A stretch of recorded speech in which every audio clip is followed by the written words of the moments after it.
अनुगुल जिला कणिया ब्लॉक अंतर्गत पोईपाड़ ग्राम निवासी लिंगराज प्रधान एवं संगीताराणी बेहेरा सुकन्या तथा रोटारी पब्लिक स्कूल अनुगुल षष्ठ श्रेणी छात्री L S Queen Curie World Talent Award 2024 Bharat सरकार द्वारा अनुबंधित World Charity Welfare Foundation new Delhi पक्षरु पुरी स्थित टाउन हॉल ठारे आयोजित स्वतंत्र कार्यक्रम में संबर्धित करा जायछि।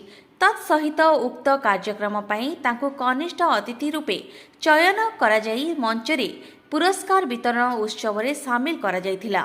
एलएस क्वीन क्यूरी बहुमुखी प्रतिभा तथा dancing acting modelling YouTuber social media influencer एवं टीचिंग रे उल्लेखनीय सफलता पाई तांको अतिथि माने फूलतोड़ा उत्तरीय ताम्र फलक ट्रॉफी और मानपत्र दे सम्मानित करथिले। एलएस क्वीन क्यूरी हेउछंती ओडिशार पूर्वतन उपमुख्यमंत्री तथा विशिष्ट स्वाधीनता संग्रामी स्वर्गीय पवित्र मोहन प्रधान जन्ममाटीर गर्व और गौरवर सुयोग्य दायाद।